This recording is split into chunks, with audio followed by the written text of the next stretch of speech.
Hello students समस्त को स्वागत करुच्ची आपण मान प्रिय यूट्यूब चैनल सीके एकेडमी को।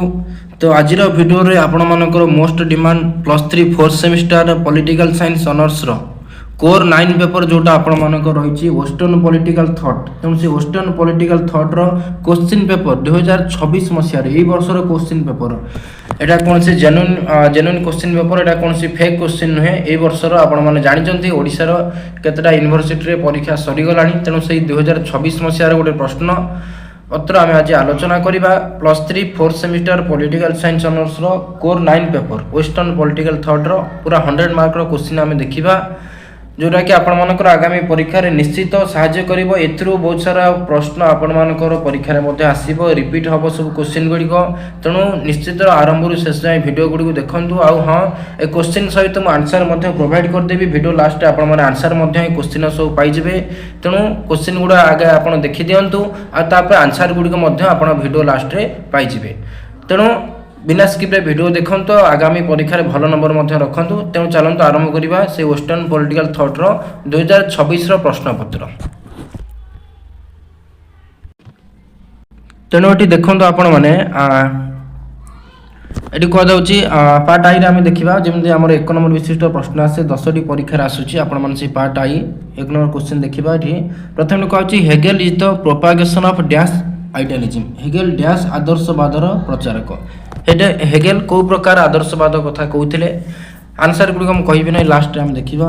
तापर देखिए dash in dash year the Hegel took birth. Hegel को वर्ष जन्मलाभ करते। कही dash makes rich to richer and poor to poor. कौ जिनटा धनी अधिक धनी गरीब अधिक गरीब गरीब करदे कौ जिनटा एटा मते आपण माने सब जानिचंती। आंसर मते कहबा हेगेल देथिले को प्रकार आइडियलिज्म से देथिले एब्सोल्यूट आइडियलिज्म। एब्सोल्यूट मन रखिबे एब्सोल्यूट परम आदर्शवाद। हेगेल जन्मग्रहण करथिले केबे डेटा आपण मन रखिबे। आउ को जिनसटा हमर धनी को आउरी धनी करे गरीब को आउरी गरीब कर दे। एटा जो आंसर कोन आपण जानिचंती कैपिटलिज्म पूंजीवाद।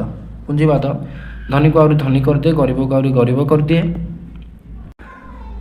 नेक्स्ट एटी देछि dash is the other name of Marxism. Marxism मार्क्सवादर अन्य नाम कोन आपण मन जानिचंती। मार्क्सवादर अन्य नाम कोन ना साइंटिफिक सोशलिज्म वैज्ञानिक समाजवाद साइंटिफिक सोशलिज्म मार्क्सवादर अन्य नाम। इरे कोला Gramsci was a philosopher of dash country. Gramsci केउ देशर दार्शनिक आपण माने मध्ये एटा जानिचंती। ग्राम्स्की इटाली रो दार्शनिक।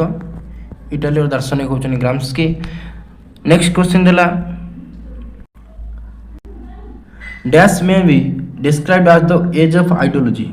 केउ जुग को आदर्शर जुग बोली कहा जाए। आदर्शर जुग केउ जुग को कहा जाए मध्ये इंपोर्टेंट क्वेश्चन।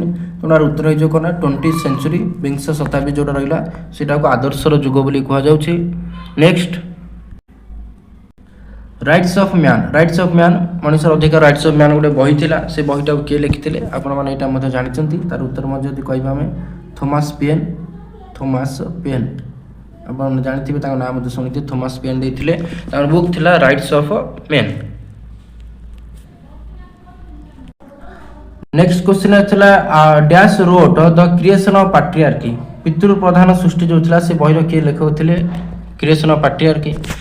नेक्स्ट क्वेश्चन थिला dash is the full name of John Rawls. John Rawls को पूरा नाम कोन। ए सब आपनकर क्वेश्चन सब आसी एक्चुअल मन रखिए प्रैक्टिस करिवे। तापर जे नंबर एटी क्वेश्चन देजी जे रे Foucault's concept of history are derived from. Foucault कर इतिहास रो जो चिंताधारा थिला सेटा डैश रो आसी बोली आ गोटे प्रश्न पचाची। तने ए भली आपण मानकर 1 मार्किया 10टा प्रश्न रहिची। ए सब क्वेश्चन आपण मानकर परीक्षा मध्ये आसीबार संभावना अछि। 4-5टा आपण मानकर रिपीटेड क्वेश्चन मध्ये हेइ पारे। आपण माने सब प्रैक्टिस करिवे मन रखिबे। आंसर गुडी को हम लास्ट रे देखिबा। पार्ट 2 तापर देछि 2 नंबर विशिष्ट प्रश्न आपण मानको 9टी करिया देछि। 2 मार्किया 9टी करिया देछि। एटी 2 नंबर ए रे क्वेश्चन देला व्हाट इज डिवाइन स्टेट। स्वर्गीय स्थिति कोन। बी रे देला व्हाट इज सरप्लस वैल्यू उद्भूत मूल्य कोन। तापर सी रे देला what do mean by modernity आधुनिकतावाद कहले आपण माने कोन बुझंती। ई सब आपण मानकर क्वेश्चन आसुछि। नेक्स्ट एटी देला Wollstonecraft on education. Wollstonecraft जेथिले मैरी उल्स्टोन क्राफ्ट शिक्षा ऊपर तांकर मत कोन थिला। ए मध्ये क्वेश्चन हेछि व्हाट इज जेंडर तापर देछि लिंग कोन।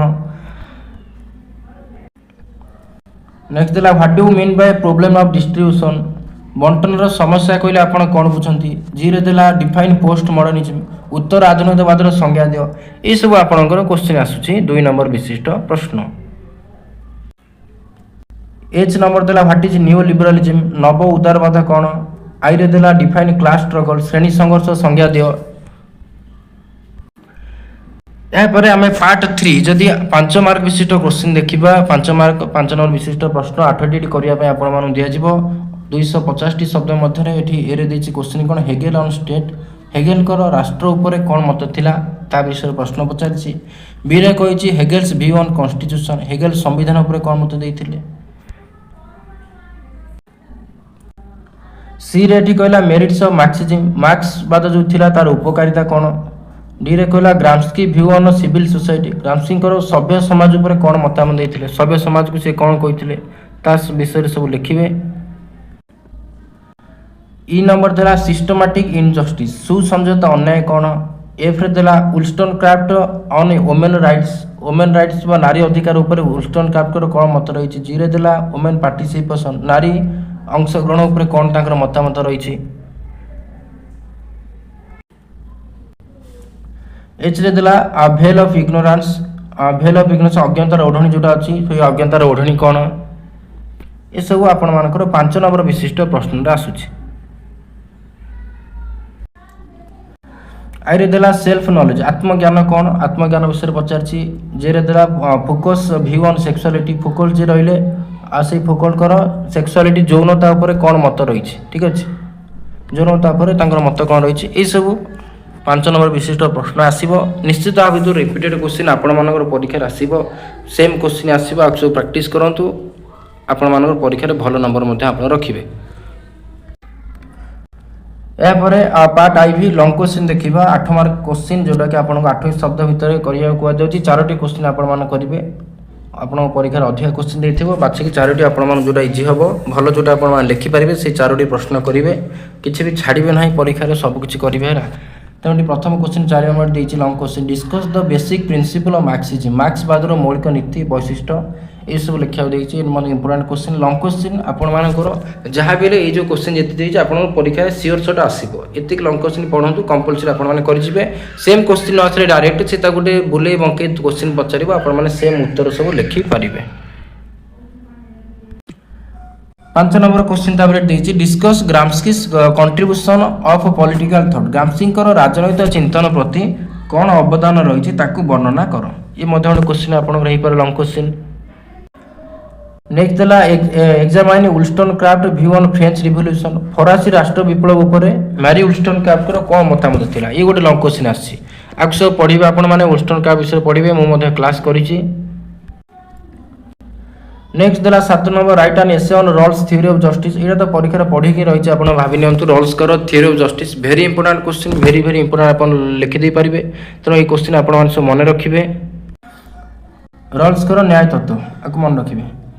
नेक्स्ट देला 8 नंबर डिफाइन ओब्लिगेशन आनुगत्य कहले कौन बुझ discuss reason for women obligation नारी आनुगत्यर कारण लिख ये सब आपण मानकर 8 मार्क विशिष्ट प्रश्न आसीबो रिपीटेड क्वेश्चन एति क्वेश्चन प्रैक्टिस करे आपण परीक्षा रे सब हे जिवो। ठीक अछि तेणु जेମିତି ମୁଁ କହିଥିଲି भिडियो स्टार्टिंग रे आमे वर्तमान ए क्वेश्चन गुडी को जहा देखिले जेति संभव मो द्वारा मतलब आंसर गुडी को आपण माने प्रोवाइड करिवे मोबाइल स्क्रीन आपण माने देखिबे स्क्रीनशॉट करि नै परिबे किबा लिखि परिबे ए गुडी को आपण माने सब हेल्प करिवो एग्जाम रे। ठीक अछि तेणु आंसर गुडी को भी आमे आलोचना करिबा बा देखिबा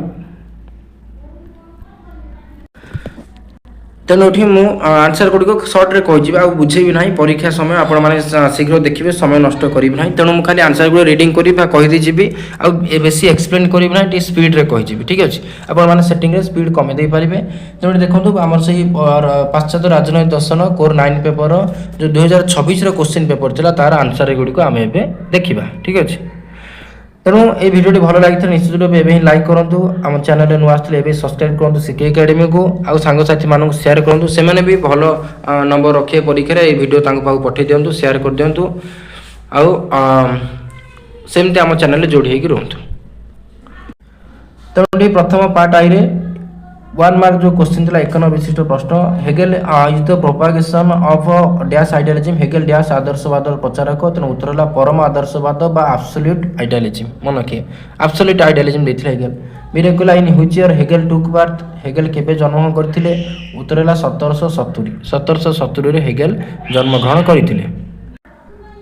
सी रे देला dash makes rich to richer poor to poor को जिनसरा धनी रो अधिक धनी आ गरीब को अधिक गरीब कराई दे तेणु यार उत्तर आपण जानिछन्ती पुंजीवाद।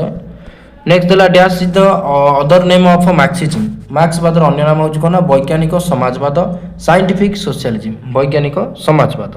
नेक्स्ट क्वेश्चन देला Gramsci was a philosopher of dash country तेणु यार उत्तर देखिबा ग्राम्स्की केउ देशर दार्शनिक थिले तेणु यार उत्तर आपण मन रखिबे आंसर जो कोन इटाली देशर दार्शनिक थिले कि ग्राम्स्की। नेक्स्ट क्वेश्चन दिला dash may be described by the age of ideology कहा को आदर्शर युग बोली कहा जाय को युग को एठी उत्तर हैला कोना 20 शताब्दी बा 20th सेंचुरी।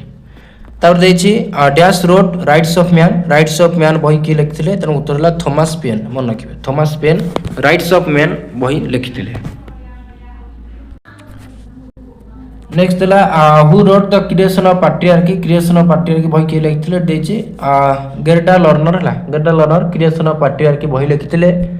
नेक्स्ट देछि dash is the full name of John Rawls को पूरा ना कोन मन के very important John Bordley Rawls ठीक है।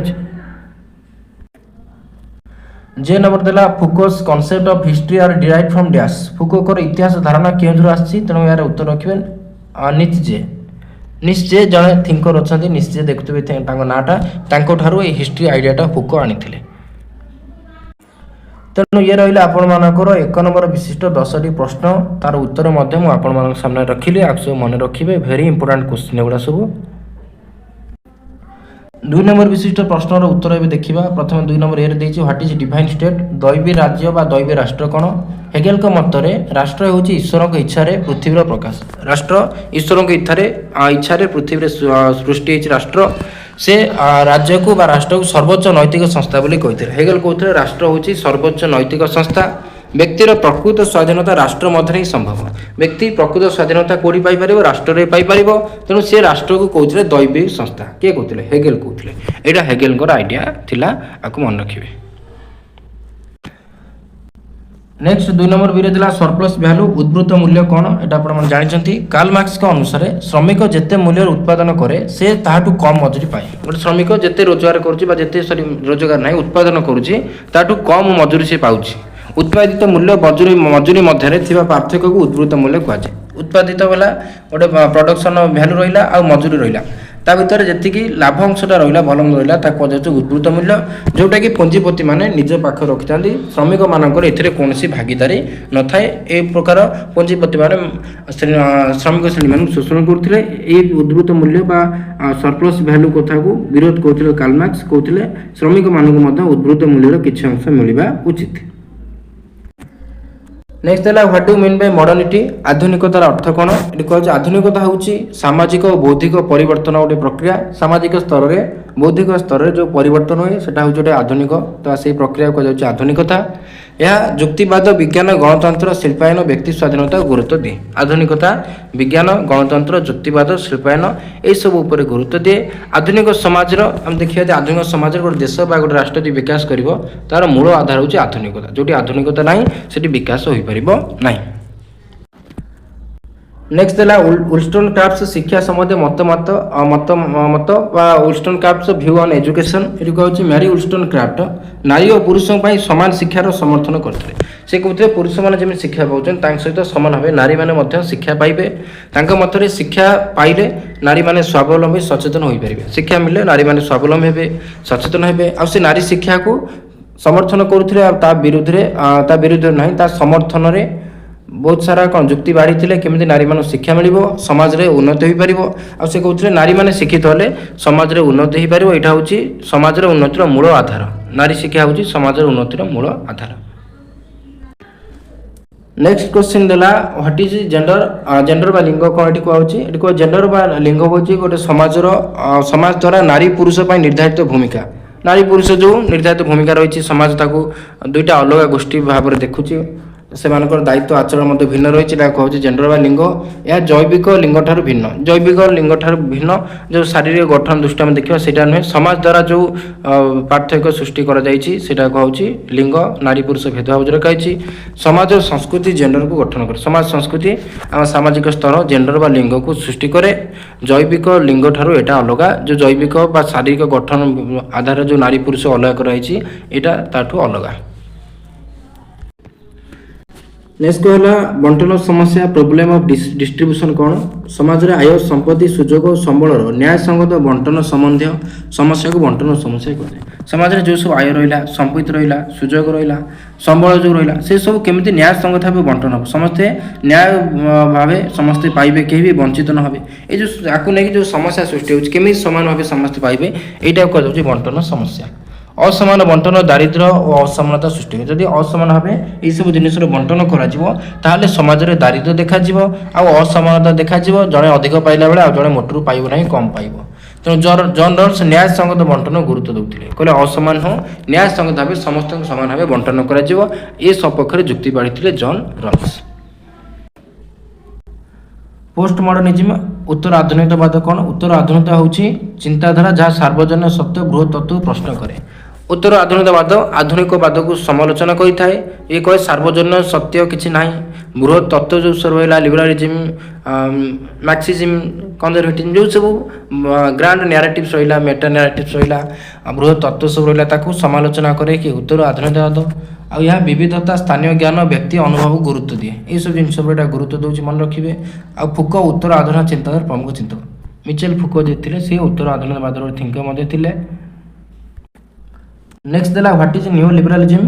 ନବ ଉଦାରବାଦ କ'ଣ? ନବ ଉଦାରବାଦ ହେଉଛି ଗୋଟେ ଅର୍ଥନୈତିକ ଚିନ୍ତାଧାରା ଯାହା ମୁକ୍ତ ବଜାର, ବେସରକାରୀକରଣ ବା ଘରୋଇକରଣ, ସରକାରୀ ନିୟନ୍ତ୍ରଣ ହ୍ରାସକୁ ସମର୍ଥନ କରେ। এটা ହେଉଛି ଗୋଟେ ମନେ ରଖିବା ଆଧୁନିକ ଚିନ୍ତାଧାରା କେଉଁଟା? ନବ ଉଦାରବାଦ, ଯେଉଁଟାକି ମୁକ୍ତ ବଜାର ଉପରେ ଗୁରୁତ୍ୱ ଦିଏ, ବେସରକାରୀକରଣ ବା ଘରୋଇକରଣ, ସରକାରୀ ନିୟନ୍ତ୍ରଣ ହ୍ରାସ ଏହିସବୁକୁ ସମର୍ଥନ କରେ କି ନବ ଉଦାରବାଦ, ମନେ ରଖିବେ। ଏହା ପ୍ରତିଯୋଗିତା ଓ ବ୍ୟକ୍ତିଗତ ଉଦ୍ୟମକୁ ପ୍ରୋତ୍ସାହନ ଦିଏ। କେମିତି କମ୍ପିଟିସନ୍ ହେବ, ବ୍ୟକ୍ତିଗତ ଭାବେ ଉଦ୍ୟମ କରି ଆଗକୁ ବଢ଼ିବେ ତାକୁ ସମର୍ଥନ କରେ। 1980 ପରେ ଏହି ଧାରଣା ଅଧିକ ଲୋକପ୍ରିୟ ହେଲା। 1980 ପରେ ଏହି ଧାରଣାଟା ଲୋକପ୍ରିୟ ହେଲା। ସବୁ ଦେଶ ପ୍ରାୟ ନବ ଉଦାରବାଦ ଚିନ୍ତାଧାରାକୁ ଗ୍ରହଣ କଲେ। ଭାରତ ମଧ୍ୟ ଆମର 1991 ମସିହାରେ ଏଲ୍ପିଜିକୁ ଆଡପ୍ଟ କରିଛି। ଲିବରାଲାଇଜେସନ୍, ପ୍ରାଇଭେଟାଇଜେସନ୍, ଗ୍ଲୋବାଲାଇଜେସନ୍, ଉଦାରୀକରଣ, ଘରୋଇକରଣ, ଜଗତୀକରଣ, ପିଭି ନରସିଂହ ରାଓଙ୍କ ସମୟରେ ଏହି ନୀତି ମଧ୍ୟ ଭାରତ ଗ୍ରହଣ କରିଛି। ଆକୁ ମଧ୍ୟ ଆପଣମାନେ ସେଇଟା ଆଡ୍ କରି ଲେଖିପାରିବେ। 2 ନମ୍ବର ଲାଷ୍ଟ କ୍ୱେଶ୍ଚିନ୍ ହେଲା ଡିଫାଇନ୍ କ୍ଲାସ୍ ଷ୍ଟ୍ରଗଲ୍, ଶ୍ରେଣୀ ସଂଘର୍ଷ କ'ଣ? ଆପଣମାନେ ଜାଣିଛନ୍ତି କାର୍ଲ ମାର୍କ୍ସ ମତରେ ସମାଜରେ ଦୁଇଟା ଶ୍ରେଣୀ ଥାଏ, ଗୋଟେ ହେଉଛି ପୁଞ୍ଜିପତି ଶ୍ରେଣୀ ଆଉ ଗୋଟେ ଶ୍ରମିକ ଶ୍ରେଣୀ। ତାଙ୍କ ଭିତରେ ଯେଉଁ ସଂଘର୍ଷ ଦେଖାଯାଏ ସମ୍ପତ୍ତିକୁ ନେଇକି, ଆଉ ପୁଞ୍ଜିପତିମାନେ ଯେମିତି ଶ୍ରମିକ ଶ୍ରେଣୀମାନଙ୍କୁ ଶୋଷଣ କରନ୍ତି, ଏହି ସଂଘର୍ଷକୁ କୁହାଯାଉଛି କ'ଣ? ଶ୍ରେଣୀ ସଂଘର୍ଷ। ଏହି ଶ୍ରେଣୀ ସଂଘର୍ଷ କାର୍ଲ ମାର୍କ୍ସ କହୁଥିଲେ ସାମାଜିକ ପରିବର୍ତ୍ତନ ମୁଖ୍ୟ କାରଣ। ସମାଜରେ ପରିବର୍ତ୍ତନ ହେବ, ପୁଞ୍ଜିପତିମାନେ ହଟିବେ, ଶ୍ରମିକ ଶ୍ରେଣୀମାନେ ଶାସନ କରିବେ, ରାଷ୍ଟ୍ରର ଦାୟିତ୍ୱ ନେବେ, ଏଇଭଳି ଶ୍ରେଣୀ ସଂଘର୍ଷ ଦେଖାଯାଏ। ଆଉ ଏହି ଶ୍ରେଣୀ ସଂଘର୍ଷ ଯୋଗୁଁ ସମାଜରେ ପରିବର୍ତ୍ତନ ହେବ, ରାଷ୍ଟ୍ରରେ କ୍ଷମତାରେ ମଧ୍ୟ ପରିବର୍ତ୍ତନ ହେବ। ଶ୍ରେଣୀ ସଂଘର୍ଷକୁ ଘୋର ବିରୋଧ କରୁଥିଲେ ବା ଯେଉଁ ଶୋଷଣ ହେଉଥିଲା, ପୁଞ୍ଜିପତିମାନେ ଶ୍ରମିକ ଶ୍ରେଣୀମାନଙ୍କୁ ଶୋଷଣ କରୁଥିଲେ, ଏଇ ଜିନିଷଟାକୁ ଘୋର ବିରୋଧ କରୁଥିଲେ କି କାର୍ଲ ମାର୍କ୍ସ। ତେଣୁ ଏଥିରେ ଆପଣମାନଙ୍କର 2 ନମ୍ବର ବିଶିଷ୍ଟ ପ୍ରଶ୍ନ, ଏବେ 5 ମାର୍କ ବିଶିଷ୍ଟ କ୍ୱେଶ୍ଚିନ୍ ରହିଲା। ମୁଁ ଏଠି ଆପଣମାନଙ୍କ ସାମ୍ନାରେ ଖାଲି ଉତ୍ତର ଗୁଡ଼ିକ ଲେଖୁଛି, ଆପଣମାନେ ଦେଖି ମନେ ରଖନ୍ତୁ, ଆଉ ମୁଁ ଏକ୍ସପ୍ଲେନ୍ କରୁନି। ଏଠି କୁହାଯାଉଛି ହେଗେଲ ଅନ୍ ଷ୍ଟେଟ୍, ହେଗେଲଙ୍କ ରାଷ୍ଟ୍ର ଉପରେ ମତ। ମନେ ରଖିବେ ଆମର ହେଗେଲଙ୍କ ପୁରା ନାଁ ଦେଇଛି ଜର୍ଜ ୱିଲହେମ୍ ଫ୍ରେଡରିକ୍ ହେଗେଲ। ସେ ଜଣେ ଜର୍ମାନୀ ଆଦର୍ଶବାଦୀ ଦାର୍ଶନିକ ଥିଲେ। ସେ କହୁଥିଲେ ରାଷ୍ଟ୍ର ହେଉଛି ଗୋଟେ ସର୍ବୋଚ୍ଚ ନୈତିକ ସଂସ୍ଥା। ମଣିଷ ହେଉଛି ସ୍ୱାଧୀନତାର ସର୍ବୋତ୍ତମ ପ୍ରକାଶ କେଉଁଠି? ରାଷ୍ଟ୍ରରେ ହୋଇଥାଏ। ହେଗେଲଙ୍କର ମୁଖ୍ୟ ମତ କ'ଣ ଥିଲା ରାଷ୍ଟ୍ର ଉପରେ? ସେ କହୁଥିଲେ ରାଷ୍ଟ୍ର ହେଉଛି ଈଶ୍ୱରଙ୍କ ଇଚ୍ଛାରେ ପୃଥିବୀର ପ୍ରକାଶ, ବ୍ୟକ୍ତି ଅପେକ୍ଷା ରାଷ୍ଟ୍ର ହେଉଛି ସର୍ବୋଚ୍ଚ, ରାଷ୍ଟ୍ର ବିନା ପ୍ରକୃତ ସ୍ୱାଧୀନତା ଅସମ୍ଭବ, ସମ୍ଭବ ନୁହେଁ। ଆଗେ ଆମର ସୃଷ୍ଟି ହେଇଛି କ'ଣ? ପରିବାରକୁ ଅନେକ ପରିବାର ନେଇ ସୃଷ୍ଟି ହେଲା ନାଗରିକ ସମାଜ, ନାଗରିକ ସମାଜ ମିଶି ତାପରେ ହେଲା କ'ଣ? ରାଷ୍ଟ୍ର। ତେଣୁ ରାଷ୍ଟ୍ର ହେଉଛି ନୈତିକ ଜୀବନର ବିକାଶ ପ୍ରକ୍ରିୟା। ସବୁଠୁ ଟପ୍ ଷ୍ଟେଜ୍ ହେଲା କେଉଁଟା? ଷ୍ଟେଟ୍। ଆହୁରି ହେଗେଲ କହିଛନ୍ତି ରାଷ୍ଟ୍ର ହିଁ ସାଧାରଣ କଲ୍ୟାଣ ସୁନିଶ୍ଚିତ କରେ, ଲୋକମାନଙ୍କର କଲ୍ୟାଣ ହିତ କରେ କି ରାଷ୍ଟ୍ର। ଶେଷରେ ଏତିକି କହିପାରିବା ଉପସଂହାରରେ ହେଗେଲଙ୍କ ମତରେ ରାଷ୍ଟ୍ର ସର୍ବୋଚ୍ଚ ନୈତିକ ସଂଗଠନ ଏବଂ ମାନବୀୟ ସ୍ୱାଧୀନତାର ପ୍ରକୃତ ରକ୍ଷକ। ଏମିତି ସବୁ ଆପଣ ଲେଖିବେ। ଏଇଟା ଖାଲି ଗୋଟେ ଜେନେରାଲ ଆଇଡ଼ିଆ ଦେଇଛି, ଏତିକି ଆନ୍ସର 5 ମାର୍କ ପାଇଁ ପର୍ଯ୍ୟାପ୍ତ ନୁହେଁ। ଆପଣମାନେ ଆହୁରି ଲେଖିବେ। ଏଠି ମୁଁ ଖାଲି ଗୋଟେ ଜେନେରାଲ ଗାଇଡ଼ଲାଇନ୍ ଦେଇଛି, ଏଇସବୁ ପଏଣ୍ଟ ତା ଭିତରେ ଇନକ୍ଲୁଡ଼ କରିବେ। ବିରେଟ୍ ଦେଲା ହେଗେଲ ଭିଉ ଅନ୍ କନଷ୍ଟିଟ୍ୟୁସନ୍, ସମ୍ବିଧାନ ଉପରେ ତାଙ୍କର ମତ କ'ଣ? ହେଗେଲଙ୍କ ମତରେ ସମ୍ବିଧାନ ଆଇନଗତ ପୁସ୍ତକ ନୁହେଁ, ଏହା ଏକ ଜାତିର ଇତିହାସ, ସଂସ୍କୃତି ଓ ଜାତୀୟ ଚେତନାର ପ୍ରତିଫଳନ। ମନେ ରଖିବେ କ'ଣ କହିଲେ ସମ୍ବିଧାନକୁ ନେଇ ହେଗେଲ? हेगेलଙ୍କର ମୁଖ୍ୟ ମତ ଥିଲା ସମ୍ବିଧାନ ଜାତିର ପରମ୍ପରା ଅନୁଯାୟୀ ବିକଶିତ ହୋଇଥାଏ। ସମ୍ବିଧାନକୁ ରାଜତନ୍ତ୍ରକୁ ସେ ସମର୍ଥନ କରିଥିଲେ। ସାମ୍ବିଧାନିକ ରାଜତନ୍ତ୍ରକୁ ହେଗେଲ ସମର୍ଥନ କରିଥିଲେ। ଆଉ କହୁଥିଲେ ବିଧାନ କାର୍ଯ୍ୟନିର୍ବାହୀ ରାଜା ମଧ୍ୟରେ ସମନ୍ୱୟ ରହିବା ଆବଶ୍ୟକ। ସମ୍ବିଧାନ ନାଗରିକ ଅଧିକାର କର୍ତ୍ତବ୍ୟ ସୁରକ୍ଷା କରେ। ଏହା ରାଜ୍ୟର ସ୍ଥିରତା ନୈତିକତାକୁ ବଜାୟ ରଖେ। ଶେଷରେ ଆମେ ଏତିକି କହିପାରିବା ହେଗେଲଙ୍କ ମତରେ ସମ୍ବିଧାନ ରାଷ୍ଟ୍ରର ନୈତିକ ଜୀବନର ଆଧାର। ସମ୍ବିଧାନକୁ ଏମିତି ତା ବିଷୟରେ ସେ କହିଥିଲେ ସବୁ ହେଗେଲ। नेक्स्ट 3 नंबर क्वेश्चन है मेरिट्स ऑफ मार्क्सिज्म मार्क्सवादर उपकारिता। मार्क्सवाद देइथिले कि कार्ल मार्क्स एट थिला गोटे प्रभावशाली राजनैतिक अर्थनैतिक दर्शन। आ ये मार्क्सवाद कौन चाहे गोटे शोषण मुक्त समाज गठन को समर्थन करे कि मार्क्सवाद शोषण मुक्त श्रेणी भिन्न समाज। मार्क्सवाद जदि हम उपकारिता देखा एटा पुंजीवादर त्रुटि को स्पष्ट करिछि। श्रमिकों अधिकार सुरक्षा पाई सचेतनता सृष्टि करिछि। सामाजिक अर्थनैतिक स्तर में केमी समानता आसियो ता उपरे गुरुत्व देइछि। श्रेणी संघर्ष विरोध में संग्राम करिछि। कल्याणकारी राज्य कल्याणकारी राष्ट्र केमती हो पार तापर विकास करने से प्रभाव पकई। श्रमिक संगठन ट्रेड यूनियन जो माने से आंदोलन केमी शक्तिशाली करेंगे से दिगरे सहायक होइछि। आउट कहूँ शेष आम कहीपर ये मार्क्सवाद विश्व राजनीति समाजवादी चिंताधारा पर गभीर प्रभाव पकई। विश्व राजनीति में और समाजवादी चिंताधारा पर घोर प्रभाव आ गभीर प्रभाव पकई। मार्क्सवाद बहुत सारा परिवर्तन आने मार्क्सवाद सहायक होइछि। ग्राम्सीकर सिविल सोसाइटी सभ्य समाज उपर कौन मतामत रही। आंटोनियो ग्राम्स्की सभ्य समाज उपर कहते समाज से क्षेत्र जोठारे परिवार विद्यालय गणमाध्यम धार्मिक संस्था सांस्कृतिक संगठन अंतर्भुक्त ये सब जिन जो इनक्लूड होता कौन नागरिक समाज बा सिविल सोसाइटी। तांकर मुख्य मत थिला शासक श्रेणी सिविल सोसाइटी माध्यम आधिपत्य विस्तार करे हेजिमनी स्थापना करे। बल प्रयोग अपेक्षा सम्मति को अधिक गुरुत्व दिया जाए। आम बल प्रयोग करना लोक सम्मति नहीं शासन बेसी दिन कर। सामाजिक परिवर्तन पर सिविल सोसाइटी संघर्ष आवश्यक। बुद्धिजीवी माने सामाजिक परिवर्तन मुख्य भूमिका नि। सामाजिक परिवर्तन मुख्य भूमिका कहार बुद्धिजीवी मानकर। नेक्स्ट कहूँ सांस्कृतिक नेतृत्व राजनैतिक परिवर्तन आधार। सांस्कृतिक नेतृत्व मिले राजनैतिक क्षेत्र में परिवर्तन आधार बोली कहुच्छे। शेष में ये ग्राम्स्की सिविल सोसाइटी को सामाजिक राजनैतिक परिवर्तन केन्द्रबिंदु बोली वर्णना कर। संरचनागत अन्याय सिस्टमैटिक इनजस्टिस यहाँ कौन ये कह संरचनागत अन्याय बोली समाज राज्य बा राष्ट्र बा अर्थनैतिक व्यवस्थार एपरी त्रुटि बुझाए जहाँफल किसी वर्ग संप्रदाय दीर्घ समय धरी अन्यायर शिकार होती। किसी वर्ष धरी गोटे निर्दिष्ट वर्ग संप्रदाय अन्यायर शिकार हेले संरचनागत अन्याय कहुए। यह व्यक्तिगत नुहे बर समग्र व्यवस्थार समस्या। ये संरचनात्मक न्याय कौन व्यक्तिगत समस्या नुहे यहाँ व्यवस्थार समस्या। ये संरचनागत अन्यायर जो मुख्य वैशिष्ट्य देखा हूँ जाति धर्म वर्ण लिंग सब आधार में भेदभाव सृष्टि करे। शिक्षा स्वास्थ्य चाकरी समान सुजोग मिले ना। दारिद्र्य और सामाजिक असमानता सृष्टि करे। समाज दुर्बल वर्ग सर्वाधिक क्षतिग्रस्त होती। यह को दूर करने सामाजिक न्याय समान सुजोग आवश्यक। ये जो अन्याय को आम दूर करने को आमको सामाजिक स्तर में न्याय प्रतिष्ठा करा पड़ो। समस्त सामान सुजोग प्रदान कर आवश्यकता रही। शेष में ये कहीपर संरचनात्मक अन्याय दूर कले न्याय भित्तिक समाज गठन हो पार। गोटे जस्ट सोसाइटी एस्टाब्लीश हो पारे केतबेले जदि संरचनात्मक अन्याय को आम हटेदेवा। नेक्स्ट देला वुलस्टोनक्राफ्ट्स व्यू ऑन वुमेन राइट्स नारी अधिकार विषय मतामत। वुलस्टोनक्राफ्ट जानते नारीवादर जननी भाव परिचित। से कहुए नारीवादर जननी फास्ट फेमिनिस्ट थिंकर थे। प्रसिद्ध बही चला vindication of the rights of women 1792 सब मन रखिए। मत सब कौन थी मुख्य मत सब थी नारी पुरुष से कहते सामान नारी जमी शिक्षा पुरुष मान शिक्षा अच्छी नारी मान शिक्षा मिल सेमती से कहते नारी मान को भोट और राजनैतिक अधिकार मिलवा उचित। नारी मान को चाकरी और संपत्ति अधिकार मिलवा दरकार। लिंग भित्तिक भेदभाव को विरोध करते किए मैरी वुलस्टोनक्राफ्ट। शेष में तुम ये कहीपर वुलस्टोनक्राफ्ट नारी स्वाधीनता समानता न्याय पर बहुत संग्राम करते जुक्ति बाढ़ी आउ किसी मात्रा सफल होते। नेक्स्ट देला वुमेन पार्टिसिपेशन नारी अंशग्रहण कौन। नारी अंशग्रहण अर्थ होची समाज राजनैतिक अर्थनीति शिक्षा और प्रशासन में नारी मानकर सक्रिय भूमिका। यह गणतंत्र समाज विकास में अत्यंत जरूरी। गणतंत्र और समाज विकास में अत्यंत जरूरी होची नारी मानकर अंशग्रहण बा वुमेन पार्टिसिपेशन। आर सेंट्रल पॉइंट मुख्य बिंदु जदि देखा नारी राजनैतिक अंशग्रहण गणतंत्र सुदृढ़ करे। ଶିକ୍ଷା ଓ ରୋଜଗାରରେ ଅଂଶଗ୍ରହଣ କଲେ ଦେଶର ବିକାଶରେ ସହାୟକ ହେବ।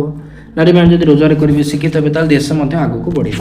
ପଞ୍ଚାୟତ ଆଉ ସଂସଦରେ ଯେଉଁ ଅଛି ଆମର ପଲିଟିକ୍ସରେ ନିର୍ବାଚନରେ ସେମାନେ ଯଦି ପ୍ରାର୍ଥୀ ହେଇକି ଲଢ଼ିବେ ତାଙ୍କୁ ଯେଉଁ ସଂରକ୍ଷଣ ଦିଆଯାଉଛି ଏଇଟା ମଧ୍ୟ ଆଗକୁ ବଢ଼ିବ, ଆମ ଦେଶ ଆଗକୁ ଯିବ। ନାରୀ ନେତ୍ରୀମାନେ ବାହାରିବେ। ସମାନ ସୁଯୋଗ ଏବଂ ଦରମାର ଆବଶ୍ୟକ ରହିଛି ନାରୀମାନଙ୍କୁ। ସମାନ ସୁଯୋଗ ଦରମା ମଧ୍ୟ ସମାନ କାମ ପାଇଁ ସମାନ ଦରମା ମିଳିବା ଉଚିତ। ନାରୀମାନଙ୍କ ସଶକ୍ତିକରଣ ପାଇଁ ସମାଜର ସାମଗ୍ରିକ ଉନ୍ନତିର ମୂଳ ଆଧାର। ସମାଜରେ ଯଦି ଆମେ ସାମଗ୍ରିକ ଉନ୍ନତି ଚାହୁଁଛନ୍ତି ତାହେଲେ ନାରୀମାନଙ୍କର ସଶକ୍ତିକରଣର ଆବଶ୍ୟକତା ରହିଛି। ଶେଷରେ ଏତିକି କହିପାରିବା, ନାରୀଙ୍କ ସକ୍ରିୟ ଅଂଶଗ୍ରହଣ ବିନା ସମାଜର କୌଣସି ବିକାଶ ସମ୍ଭବ ହୋଇପାରିବ ନାହିଁ। ଠିକ୍ ଅଛି, ଏସବୁ ମନେ ରଖିବେ ମେନ୍ ପଏଣ୍ଟ ଗୁଡ଼ା ସବୁ।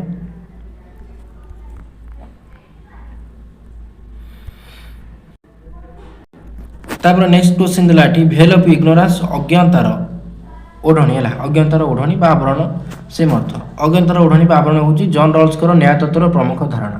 ଅଜ୍ଞାତାର ଓଢ଼ଣୀ ପଡ଼ିବ, ସର୍ଟ କ୍ୱେଶ୍ଚିନ୍ ପଡ଼ିପାରେ ମେ ବି। ଏ କନସେପ୍ଟଟା କାହାର ଥିଲା? ଭେଲ୍ ଅଫ୍ ଇଗ୍ନୋରାନ୍ସ ଆଇଡ଼ିଆ କାହାର ଥିଲା? ଏଇଟା ମନେ ରଖିବେ ଜନ୍ ରଲ୍ସଙ୍କର। ଜନ୍ ରଲ୍ସ।